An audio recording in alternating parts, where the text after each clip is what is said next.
tudo bem com você? Passando aqui para lembrar do nosso Novembro Azul, que é o mês de prevenção ao câncer de próstata.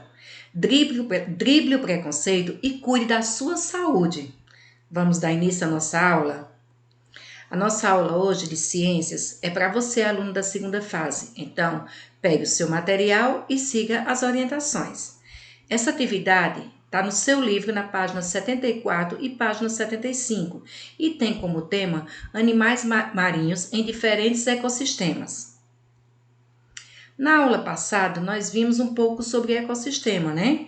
Que é um ambiente, aqui nós temos ecossistema, é um ambiente onde habita animais, onde habita seres vivos e seres não vivos, formando assim toda uma cadeia de relação entre eles.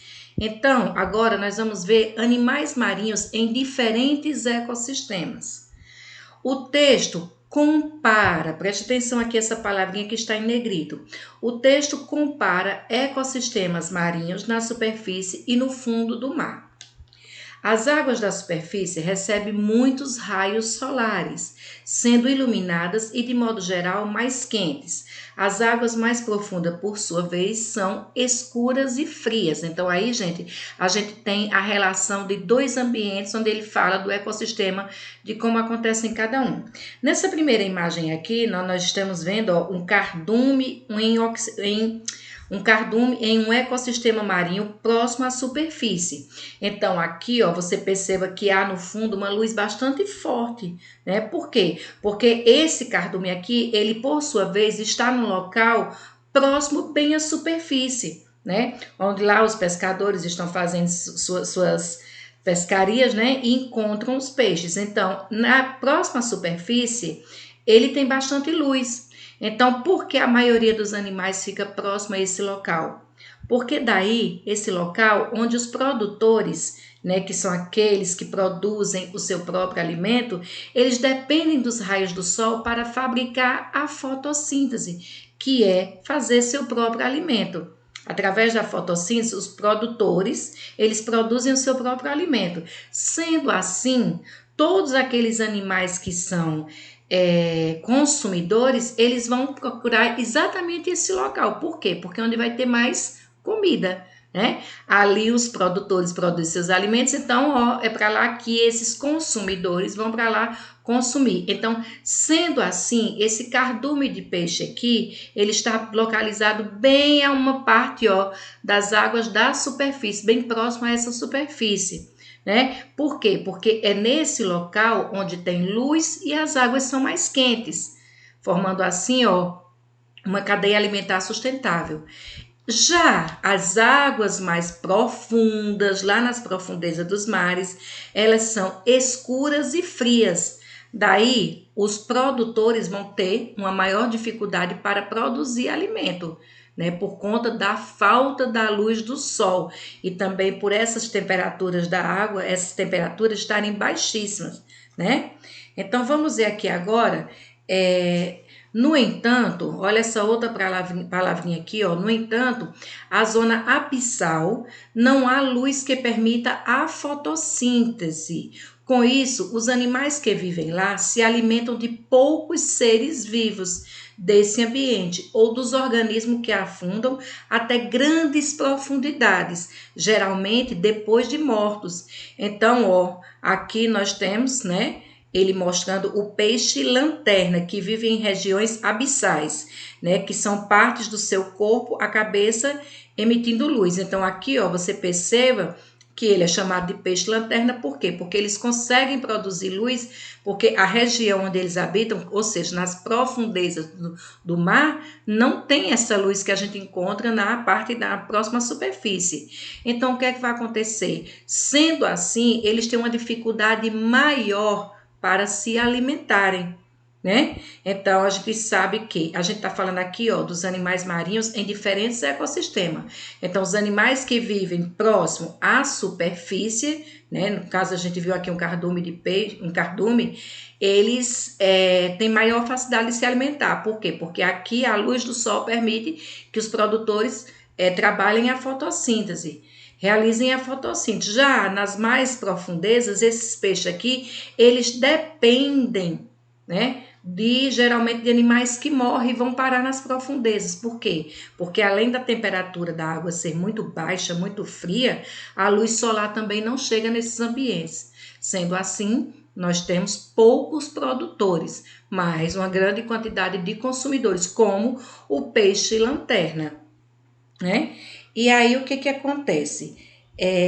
Essas regiões, esse ambiente, ele não é todo por igual. A gente viu aqui dois ecossistemas totalmente diferentes, né? As diferentes condições desses animais aqui, eles também influenciam em seu habitat, né? No caso, se ele vive aqui onde há pouco alimento, ele vai ter uma dificuldade enorme para se alimentar. Então, poucos são os animais. E você perceba aqui, ó, gente, pelo olho dele, né? Que eles têm um olho mais profundo, não, arregalado, como se diz. Por quê? Porque eles têm uma necessidade de luz onde não há nas profundezas. E aí, contudo, aí no seu livro você tem algumas palavrinhas que estão em negrito. No finalzinho tem aí, ó. Contudo, nas regiões abissais não há luz de forma geral, os seres vivos são cegos e têm olhos poucos desenvolvidos. Em alguns casos, podem encontrar animais com capacidade de produzir luz própria, ou corpo com longas antenas, que é o caso aqui do peixe-lanterna, né? Então, eles têm uma dificuldade imensa de sobrevivência, por quê? Porque eles têm que produzir, né? Como é uma escuridão, muitas vezes eles produzem a sua própria luz. Agora, vamos fazer uma análise aqui da nossa atividade. Ele diz assim: o que as expressões em destaque no texto indicam? Você percebeu aí que no texto aparece a palavra, deixa eu voltar aqui só um pouquinho, né? Aqui, ó, aparece a palavra compara, aparece a palavra por sua vez, aparece também no entanto e contudo, que foi o pedacinho lá que eu li para você. Então, ele quer saber o que essas expressões, compara, por sua vez, no entanto, contudo, indicam nesse texto, né? A gente viu aí, gente, que há uma relação entre os animais que vivem próximo às superfícies do mar e os animais que vivem nas profundezas do mar. Há uma grande diferença, né, em termos de sobrevivência e de alimentação. Então, o que é que ele fala? Essas expressões, compara, por sua vez, no entanto, contudo, eles indicam a relação de oposição, né? Então, eles indicam a relação de oposição nos aspectos, entre os aspectos que estão sendo vistos aí entre os dois ecossistemas. Então, essas expressões indicam uma relação de oposição entre os ambientes, tanto na próxima superfície, como também nas profundezas, nas zonas abissais. Vamos completar o quadro com as informações do texto. Então, ele diz aqui, ó, a zona próxima à superfície, que foi a que a gente viu primeiro, e a zona abissal. Então, ele quer saber a luz e temperatura. Como é a luz, né, próxima à superfície? E como é a luz na zona abissal? A gente viu que na próxima superfície, os animais, os que são produtores, aqueles que produzem seus alimentos, os vegetais, eles conseguem ter um bom desenvolvimento. Por quê? Porque aí você vai voltar a essa imagem aqui, ó, e você vai ver, né, como é a luz nessa região, próxima à superfície da água, e como é a luz, né, nas zonas mais profundas. Então, você vai completar aqui o quadro, dizendo como é a luz nesses dois ambientes de ecossistema. A quantidade de alimento, né? Na zona próxima à superfície, que quantidade nós encontramos de alimentos? Esses animais encontram, que dificuldade eles têm de encontrar alimento? Já na zona abissal, que é a zona mais profunda, como é a quantidade de alimento? Como é que eles sobrevivem a esse ambiente? E as características dos seres vivos, né? Como são os seres vivos que vivem próximo à superfície? Né? Como eles se desenvolvem?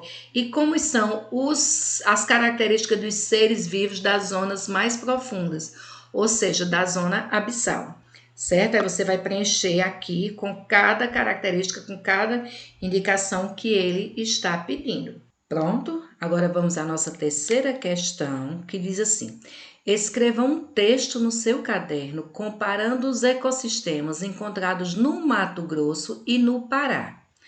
Então, aqui nós temos exemplos de organismo, quem são os produtores, os consumidores e os decompositores.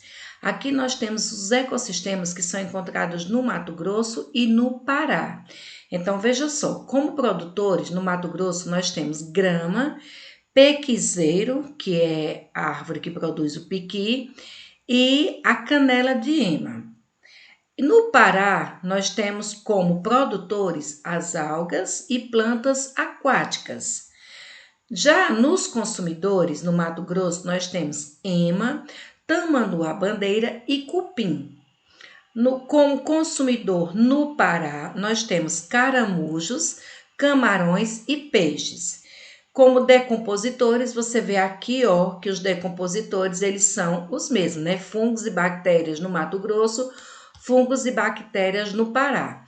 Então, o que você vai fazer? Você vai produzir um texto agora falando sobre essa relação do ecossistema existente no Mato Grosso e qual a diferença do ecossistema também que ocorre no Paraná. Então, ele deu aqui os exemplos dos produtores de cada um, os exemplos de consumidores de cada um e os decompositores. Então, aí você vai escrever qual a relação desse ecossistema do Mato Grosso em relação, ou quais as diferenças do ecossistema do Pará, certo? Aí você vai produzir um texto englobando todo esse esquema aqui encontrado que ele deu dos produtores, consumidores e decompositores, tá? Falando da relação que há entre o ecossistema do Mato Grosso e o do Pará. Tá fácil para você produzir seu texto.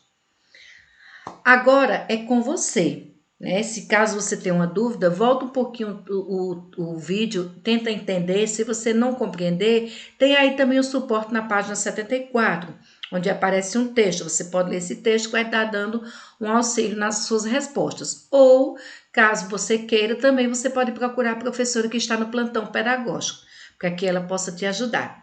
Tá certo? Boa atividade, bons estudos e até a nossa próxima aula de ciências. Um abraço.